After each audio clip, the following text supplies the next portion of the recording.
Hi friends, ಹೇಗಿದ್ದೀರಾ? ರಂಜಾನ್ ಸಂದರ್ಭದಲ್ಲಿ ಹನುಮಂತನ ದಿವ್ಯ ವಿಗ್ರಹವು ಮಸೀದಿಯಿಂದ ಹೊರಗೆ ಬಂದಿದೆ. ನಿಜಕ್ಕೂ ಇಲ್ಲಿ ಏನು ನಡೆಯಿತು? ಈ ದೃಶ್ಯವನ್ನು ನೋಡಿ ಅಲ್ಲಿ ನೆರೆದಿದ್ದ ಜನರೆಲ್ಲ ಒಂದು ಕ್ಷಣ ಶಾಕ್ಗೆ ಒಳಗಾಗ್ತಾರೆ. ಕೊನೆಗೆ ಸನಾತನ ಧರ್ಮವೇ ಸತ್ಯವೆಂದು ನಂಬಬೇಕಾಗುತ್ತದೆ. ರಂಜಾನ್ ಸಂದರ್ಭದಲ್ಲಿ ಉತ್ತರ ಪ್ರದೇಶದ ಒಂದು ಗ್ರಾಮದಲ್ಲಿ ನಡೆದ ಕಥಾನಕದ ಬಗ್ಗೆ ಇಂದು ನಾವು ನಿಮಗೆ ತಿಳಿಸಲು ಹೊರಟಿದ್ದೇವೆ. ಈ ಅದ್ಭುತ ಘಟನೆಯ ನಂತರ ಆ ಗ್ರಾಮದಲ್ಲಿ ಮತ್ತು ಸುತ್ತಮುತ್ತಲಿನ ನಗರದ ಜನರು ಭಕ್ತಿಯಿಂದ ನಮಿಸಿ ಭಾವಪರವಶರಾಗುತ್ತಾರೆ. ಮಸೀದಿಯ ಒಳಗಡೆಯಿಂದ ಹನುಮಂತನ ದಿವ್ಯ ವಿಗ್ರಹವೊಂದು ದೊರಕಿದೆ. ಹಾಗಾದರೆ ಈ ಘಟನೆ ಹಿಂದಿರುವ ರಹಸ್ಯವೇನು ಎಂಬುದನ್ನು ಈ ವಿಡಿಯೋದಲ್ಲಿ ತಿಳಿಸಲಿದ್ದೇವೆ. ದಯವಿಟ್ಟು ವಿಡಿಯೋವನ್ನು ಎಲ್ಲೂ ಸ್ಕಿಪ್ ಮಾಡದೆ ಕೊನೆಯವರೆಗೂ ನೋಡಿ. ಮತ್ತು ಹನುಮಂತನ ಭಕ್ತರಾಗಿದ್ದರೆ ಈ ವಿಡಿಯೋನ ಲೈಕ್ ಮಾಡಿ, ಶೇರ್ ಮಾಡಿ ಮತ್ತು ಕಮೆಂಟ್ನಲ್ಲಿ ಜೈ ಶ್ರೀ ಹನುಮಾನ್ ಎಂದು ಟೈಪ್ ಮಾಡೋದನ್ನು ಮರೆಯಬೇಡಿ. ಹಾಗೆಯೇ ಇದುವರೆಗೂ ನಮ್ಮ ಚಾನಲನ್ನು ಸಬ್ಸ್ಕ್ರೈಬ್ ಮಾಡಿಲ್ಲ ಅಂದರೆ ಕೂಡಲೇ ಸಬ್ಸ್ಕ್ರೈಬ್ ಮಾಡಿ ಮತ್ತು ಬೆಲ್ ಐಕಾನ್ ಒತ್ತುವುದನ್ನು ಮರೆಯಬೇಡಿ. ಉತ್ತರ ಪ್ರದೇಶದ ಮಹೋಬಾ ಗ್ರಾಮದಲ್ಲಿ ನೆಲೆಸಿರುವ ಅಸ್ಲಾಂ ಒಬ್ಬ ಮುಸ್ಲಿಂ ಯುವಕ. ಆತ ಪೂರ್ತಿಯಾಗಿ ತನ್ನ ಧರ್ಮವನ್ನು ಪರಿಪಾಲಿಸುವ ಯುವಕನಾಗಿದ್ದನು. ಆದರೆ ಆತನಿಗೆ ಚಿಕ್ಕ ವಯಸ್ಸಿನಿಂದಲೂ ಹನುಮನೆಂದರೆ ತುಂಬ ಇಷ್ಟ ಮತ್ತು ಅಪಾರವಾದ ಭಕ್ತಿ. ಏಕೆಂದರೆ ಅವನು ಚಿಕ್ಕನಿಂದಲೂ ಹನುಮನ ಕಾರ್ಟೂನ್ ಸಿನಿಮಾಗಳು, ಸೀರಿಯಲ್ಗಳನ್ನು ನೋಡಿಕೊಂಡು ಬೆಳೆದಿರುತ್ತಾನೆ. ಶ್ರೀರಾಮನ ಬಂಟ ಹನುಮಂತನ ನಿಸ್ವಾರ್ಥವಾದ ಭಕ್ತಿ ಈ ಯುವಕನನ್ನು ಹನುಮಂತನನ್ನು ತುಂಬ ಇಷ್ಟಪಡುವಂತೆ ಮಾಡುತ್ತದೆ. ಲಾಕ್ಡೌನ್ ಸಮಯದಲ್ಲಿ ದೇಶವ್ಯಾಪ್ತಿ ರಾಮಾಯಣ ಸೀರಿಯಲ್ ಪ್ರಸಾರವಾಗುತ್ತದೆ.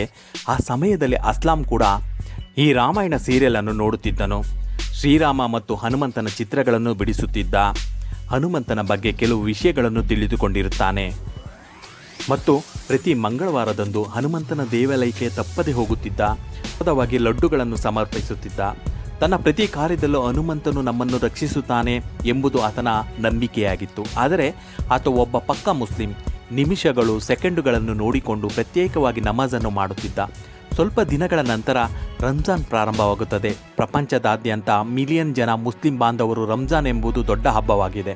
ಈ ರಂಜಾನ್ ಸಮಯದಲ್ಲಿ ಪ್ರಾರ್ಥನೆ ಸಮಯ ಹೆಚ್ಚಾಗಿ ಇರುತ್ತದೆ. ದೇವರ ನಾಮವನ್ನು ಹೆಚ್ಚಾಗಿ ಉಚ್ಚರಿಸುವ ಒಂದು ಮಾಸವಾಗಿರುತ್ತದೆ.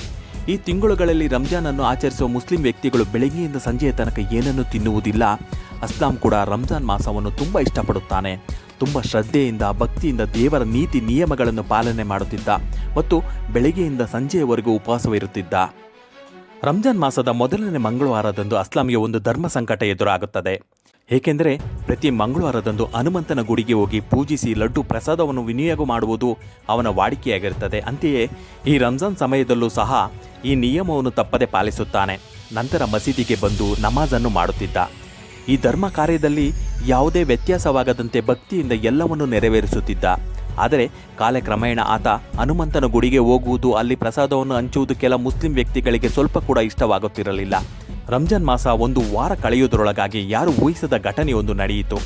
ಅಸ್ಲಾಂ ಅಂದು ಸಂಜೆ 4 ಗಂಟೆಗೆ ನಮಾಜ್ ಮಾಡುತ್ತಿರುವಾಗ ಅಲ್ಲಿ ಇದ್ದ ಕೆಲ ಮುಸ್ಲಿಂ ವ್ಯಕ್ತಿಗಳು ಆತನನ್ನು ಗೇಲಿ ಮಾಡಲು ಪ್ರಾರಂಭಿಸುತ್ತಾರೆ.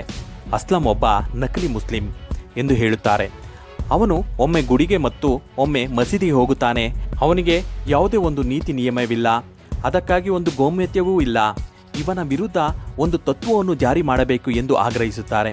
ಒಂದು ಗುಂಪು ಅಸ್ಲಾಂ ಹತ್ತಿರ ಬಂದು, ನೀನು ನಿಜವಾದ ಮುಸ್ಲಿಂ ಆಗಿದ್ದರೆ ಇನ್ನು ಮುಂದೆ ಗುಡಿಗೆ ಹೋಗಬೇಡ, ಏಕೆಂದರೆ ನಮ್ಮ ಗ್ರಂಥದಲ್ಲಿ ಈ ರೀತಿ ಹೋಗಲು ಅನುಮತಿಸುವುದಿಲ್ಲ ಎಂದು ಹೇಳುತ್ತಾರೆ. ಆದರೆ ಅಸ್ಲಾಂ ಹೇಳಿದ ಮಾತನ್ನು ಕೇಳಿ ಅಲ್ಲಿ ನೆರೆದಿದ್ದ ಜನರೆಲ್ಲರೂ ಒಂದು ಕ್ಷಣ ದಂಗಾಗ್ತಾರೆ. ಕುರಾನ್ನಲ್ಲಿ ದೇವರು ಒಬ್ಬನೇ ಎಂದು ಬರೆದಿದೆ. ಭಗವಂತನ ಸಮಾನ ಯಾರೂ ಇಲ್ಲ. ನಾವು ಅವನನ್ನು ರಾಮನಾಗಿ ಪೂಜಿಸಬಹುದು ಅಥವಾ ಅಲ್ಲನಾಗಿ ಭಾವಿಸಬಹುದು. ಎಲ್ಲರೂ ಒಂದೇ. ನಾನು ಕೂಡ ನಿಮ್ಮಂತೆಯೇ ಮುಸ್ಲಿಂ. ಆದರೆ ನನಗೆ ಹನುಮಂತ ಎಂದರೆ ತುಂಬ ಇಷ್ಟ. ಅವನು ಶ್ರೀರಾಮನನ್ನು ನಿಸ್ವಾರ್ಥವಾಗಿ ಪೂಜಿಸುತ್ತಾನೆ. ಅಂತೆಯೇ ನಾವು ಭಗವಂತನನ್ನು ಆರಾಧಿಸುತ್ತೇವೆ ಮತ್ತು ಪೂಜಿಸುತ್ತೇವೆ. ಇವೆಲ್ಲವನ್ನು ನಾವು ನಿಸ್ವಾರ್ಥದಿಂದ ಮಾಡಬೇಕು. ಭಗವಂತನ ಮೇಲೆ ನಮಗೆ ಸಂಪೂರ್ಣ ನಂಬಿಕೆ, ವಿಶ್ವಾಸವಿದ್ದರೆ ಮಾತ್ರ ಎಲ್ಲೆಡೆಯೂ ನಮಗೆ ಅವನು ಕಾಣಸಿಗುತ್ತಾನೆ. ಅಸ್ಲಾಂ ಹೇಳಿದ ಈ ಮಾತುಗಳನ್ನು ಕೇಳಿದ ಅಲ್ಲಿದ್ದ ಮುಸ್ಲಿಂ ವ್ಯಕ್ತಿಗಳಿಗೆ ಕೋಪ ಬರುತ್ತದೆ. ನಾವು ದೇವರನ್ನು ನಂಬಿಕೆ ಮತ್ತು ವಿಶ್ವಾಸದಿಂದ ನೋಡಿದರೆ ಅಲ್ಲಿ ಭಗವಂತನನ್ನು ಕಾಣಬಹುದು ಎನ್ನುತ್ತೀಯಲ್ಲ, ಹಾಗಾದರೆ ಈ ಮಸೀದಿಯಲ್ಲಿ ನಿನ್ನ ದೇವರು ಇದ್ದಾನಾ ಎಂದು ಕೋಪದಿಂದ ಕೇಳ್ತಾರೆ.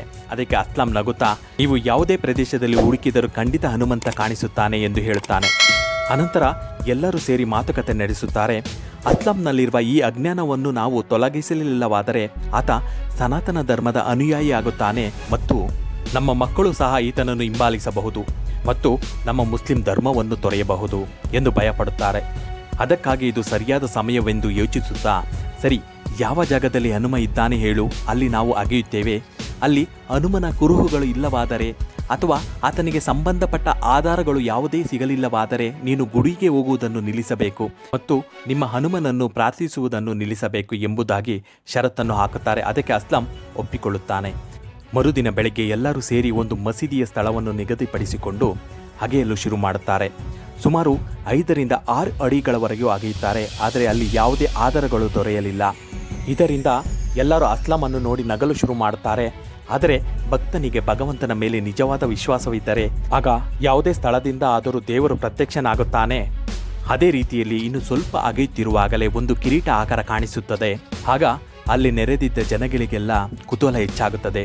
ಹಾಗೆಯೇ ಸ್ವಲ್ಪ ಸ್ವಲ್ಪ ಅಗೆಯುತ್ತಿದ್ದಾಗ ಸುಮಾರು 6 ಅಡಿ ಉದ್ದದ ಹನುಮಂತನ ವಿಗ್ರಹವೊಂದು ಪತ್ತೆಯಾಗುತ್ತದೆ. ಈ ಅದ್ಭುತವನ್ನು ನೋಡಿದ ಎಲ್ಲ ಮುಸ್ಲಿಮರು ಒಂದು ಕ್ಷಣ ದಂಗಾಗಿ ಹೋಗ್ತಾರೆ. ಏಕೆಂದರೆ ಅಸ್ಲಾಂನಲ್ಲಿರುವ ಒಂದು ಭ್ರಮೆಯನ್ನು ತೊಲಗಿಸಬೇಕು ಎಂದು ಈ ರೀತಿ ಮಾಡಿರುತ್ತಾರೆ. ಆದರೆ ಈಗ ಅವರಿಗೆ ಹನುಮಂತನ ದರ್ಶನವಾಗಿದೆ. ಅಸ್ಲಾಂ ಹೇಳಿದ ಮಾತುಗಳು ನಿಜವಾಗಿವೆ. ಈಗ ಎಲ್ಲರೂ ಅವನ ಮಾತುಗಳನ್ನು ನಂಬುತ್ತಿದ್ದಾರೆ.